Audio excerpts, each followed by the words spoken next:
Hi guys, lesson 5 in chapter 3 of our math series is talking about multiplication properties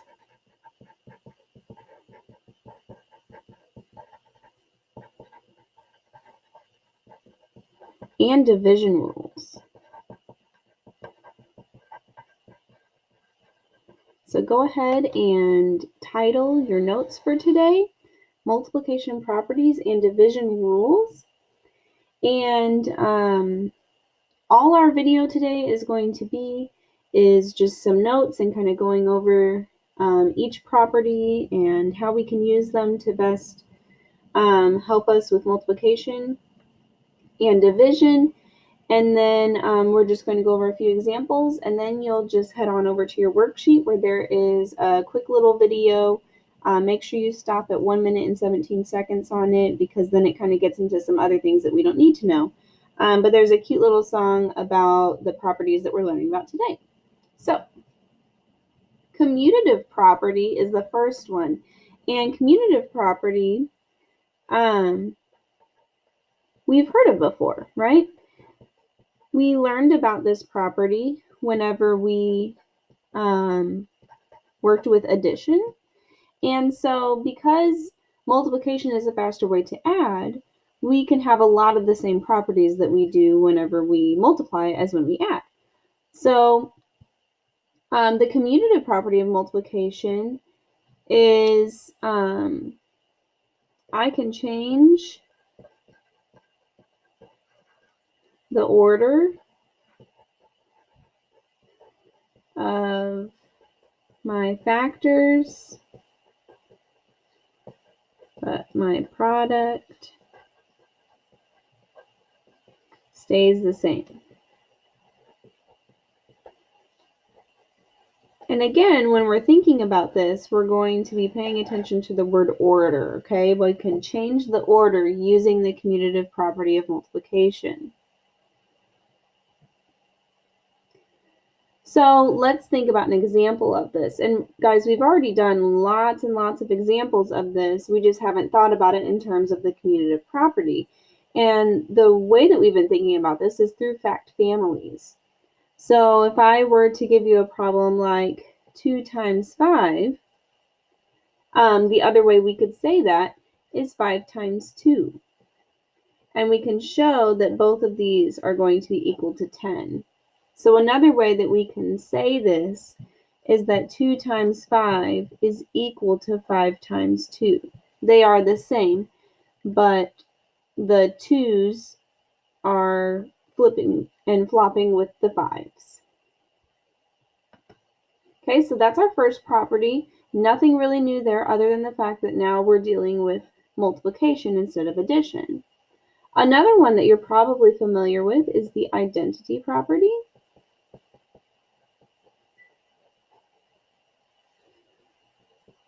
And I'm shortening this because the names are pretty long. So this is saying identity prop for property of for multiplication. So again, we're thinking about things in terms of multiplication, but whenever we were dealing with the identity property of addition, we said that when we added 0, we got the same number. It was like a number looking at itself in the mirror. So for multiplication, this is any number multiplied by 1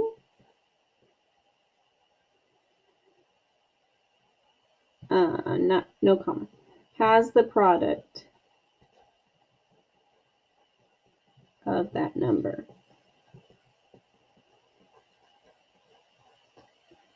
Okay, so what they're saying is when a number looks at itself in the mirror using multiplication, you're going to see something like 10, let's make this our example, 10 times 1 is equal to 10. So anything times 1 is itself. Any number multiplied by 1 has the product of that number. So these two numbers are always the same whenever we're multiplying by 1, because what this is saying is there's only one group of that amount. If I have one group of 10, I have 10. If I have two groups of 10, I have 20, and so on and so forth. But the identity property is multiplying by 1. And it works with any number. That's the same case also when we multiply by 0. So because 0 works differently with multiplication, it has its own property. And it's literally called the 0 property of multiplication. You can't get any simpler than that. So the 0 property of multiplication says any number multiplied by 0 is 0. Okay, remember is means equals in math, so any number multiplied by 0 equals 0. I can literally throw out any number that I would think of. Let's do 12 times 0 equals 0. I can also write this using my commutative property of 0 times 12 equals 0. Okay, so these are the only 3 properties that we're focusing on in this lesson. Tomorrow we will be learning about a different property that kind of takes on its own lesson because there's more to it. So we're going to go ahead and kind of divide up our paper and now talk about division for a minute. So division, and I have a really fun way of remembering this. So division, we have what's called, let's just do it like division rules, just like we did for subtraction. Division rules. And so when you divide 0 by any number other than 0, the quotient is 0.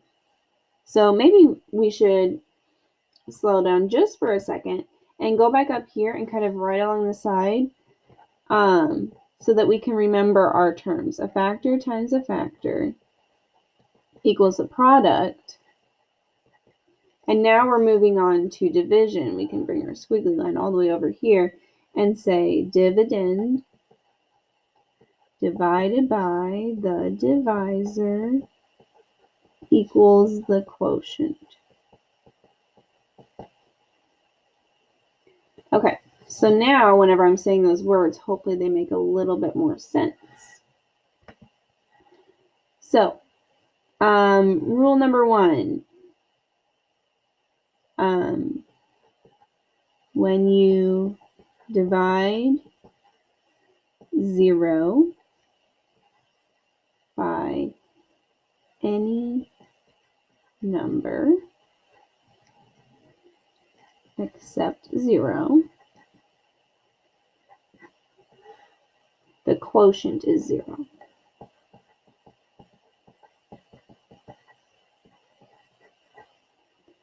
Okay, so an example of this would be, and I have to start with 0. So 0 divided by 25 equals 0. Okay? Now, what I want you to realize is that division can be written multiple ways, okay? It can be written using this symbol. It can be written in the house, which we'll get to later on, where we have something like this. And we would say 0 divided by 25, and then the quotient goes on top. There's lots of different ways to write division, but one way, one very familiar way, is as a fraction. So I want you guys to realize something really quick. When I divide by 0, it's actually not possible. You cannot divide a number by 0. So I can't do the reverse of this. I cannot do 25 divided by 0. There is no answer to that question. It is not possible. So the way that you know that you have written your problem correctly is by writing it as a fraction. So if I did 0 first, then it would go on top of my fraction, and then the number would go on the bottom. So I'm using n for number. If I did the opposite, if I put the number on the top, so if I did 25 divided by 0, look at what those say. This one says on, and this one says no. So I cannot do a number divided by 0. It tells me that. It says no. So when you're writing out your problem, let's say you accidentally write 25 divided by 0. Replace your number that's not 0 with an n and see if it says no. Because this way I could say 0 divided by a number equals 0, and it says on. But if I said a number divided by 0 equals something, it says no. So I can't do this. I can't do that problem. So just keep that in mind when you are dividing. If 0 is in the problem, it has to be your dividend. 0 cannot be your divisor. Okay, the second rule is pretty simple. Basically, it's kind of like the identity property, but it's with division.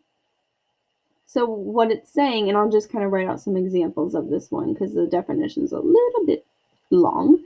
But if you're listening, you'll get the gist of it. Basically, any number that I have, so let's say I have the number 8, and I divide by 1, my answer is going to be 8. Because I'm splitting it into one group, and obviously you can't really split anything into one group, so you still have a whole.